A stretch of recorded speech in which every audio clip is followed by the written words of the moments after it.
Hello everyone, welcome to the Harish academy. So बच्चों, last video में हमने कुछ ये सप्त सैंधव नदियाँ इनके बारे में जाना। विष्णु पुराण के श्लोक पढ़ा था हमने एक, इसके बारे में जाना। हिमालय और दक्षिणी भारत, इसके बारे में भी जाना था।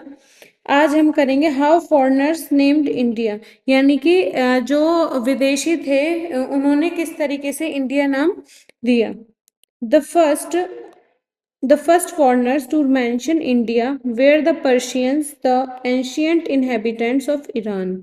जो पहले फॉरेनर थे, है ना, जो पहले विदेशी थे, उन्होंने जो इंडिया नाम दिया था वो किसने दिया था? जो पर्शियन थे, the ancient inhabitants of Iran. और ये कहाँ के रहने वाले थे? ईरान के। In the 6th century BCE, यानी कि 6ठी शताब्दी ईसा पूर्व। BCE मतलब before Christ era.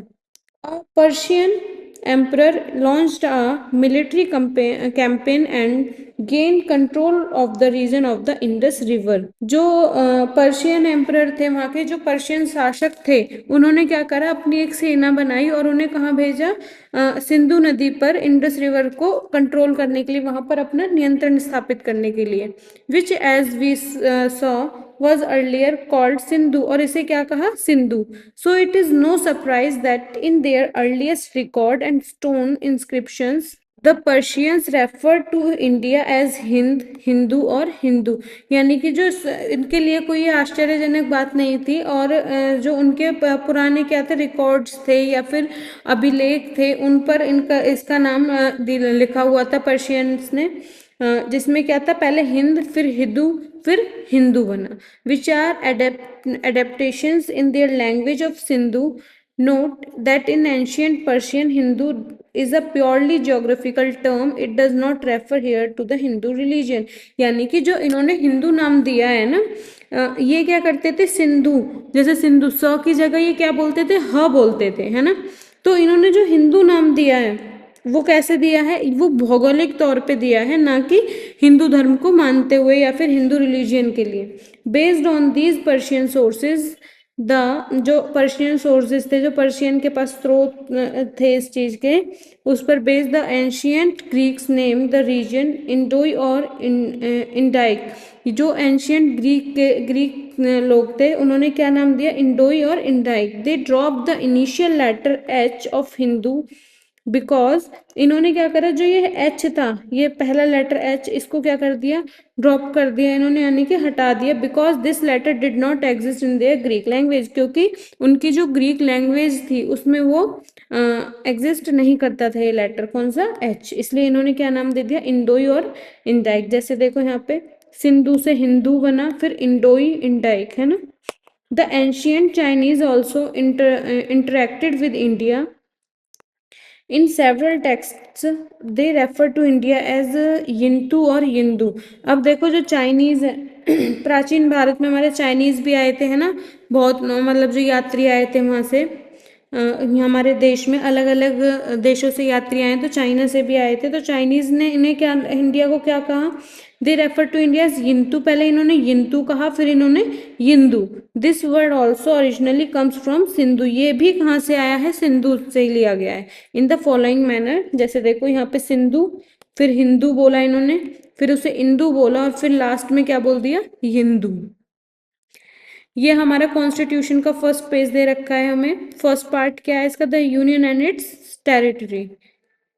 First page of the constitution of India. Don't miss out.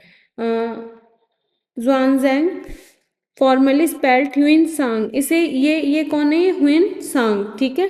ये कहाँ थे? चाइना के, जो चाइना से आए थे यहाँ पे हमारे भारत में, वो उनकी पिक्चर दे रखी है, और उन्हीं का नाम क्या है? Hiuen Tsang. Travelled from China to India in the 7th century CE, यानी कि 7वीं शताब्दी में आए थे ये। क्राइस्ट के बर्थ के, जेसस क्राइस्ट के बर्थ के बाद आए थे ये। He visited many parts of India. इन्होंने अलग अलग जगह घूमे ये इंडिया में। Made scholars, collected Buddhist texts and returned to China after 17 years। और यहाँ पर ये विद्वानों से मिले, और इन्होंने जो बुद्ध के जो अभिलेख थे उन्हें इकट्ठा किया, एंड और 17 साल रहने के बाद ये 17 साल बाद कहाँ गए, चाइना वापस गए। There he translated the manuscripts, और इन्होंने इन अभिलेखों को ट्रांसलेट किया। He took back with him from Sanskrit into Chinese. वहाँ जाने के बाद इन्होंने जो संस्कृत में लिखे हुए अभिलेख थे उन्हें चाइनीज लैंग्वेज में ट्रांसलेट किया। Several other Chinese scholars visited India over the centuries. इस तरह बहुत से शासक चाइना के बहुत से यहाँ पर विजिट किया है, बहुत से जो विद्वान है उन्होंने भी। अनदर स्कॉलर्स मतलब क्या होता है, विद्वान। Another Chinese word also derived from Sindhu was तियांजू, यानी कि जो तियांजू है ये भी किससे लिया गया है, सिंधु से ही लिया गया है। ये दूसरा चाइनीज वर्ड है, but this word could also be understood as heavenly master. लेकिन ये वर्ड इन्होंने ये किस लिए लिया है, सिंधु को ये क्या मानते थे, क्योंकि स्वर्ग का देवता। This reflects the respect the ancient Chinese had for India as the land of the Buddha। ये जो हमारी भारत की धरती की या इंडिया की भूमि की जो इतनी रिस्पेक्ट करते थे एंशियंट चाइनीज जो लोग थे एंशियंट में, वो इसलिए कि ये बुद्ध की भूमि थी, ये मानकर। यू आर प्रोबेबली, क्योंकि वहाँ पर बहुत ज़्यादा बौद्ध ग्रंथ को मानते हैं। You are probably quite familiar with the more recent term Hindustan, but you may not know that it was first used in Persian inscriptions some 1800 years ago। हमने अभी सुना है कि भाई हमने शुरू से हिंदू नाम सुना है, लेकिन जो ये नाम दिया था ये किसने दिया था, पर्शियंस ने ले दिया था 1800 साल पहले। Later on this became the term used by most invaders of India to describe the Indian subcontinent। ठीक है बच्चों, समझ आया आपको ये चैप्टर पूरा। अब देखो यहाँ पे, अब आपने पूरा चैप्टर रीड कर लिया, अब आप ये खुद से करोगे। क्या है इसमें, can you complete this table of the many name of India, यानी कि पर्शियंस है ना, ये कहाँ से आए थे, ग्रीक लोग कहाँ से थे, चाइनीज कहाँ से आए थे, ये आपको यहाँ पर लिखना है। ठीक है, तो बच्चों ये चैप्टर हमारा हुआ आज कंप्लीट। कल हम करेंगे इस चैप्टर के क्वेश्चन आंसर्स।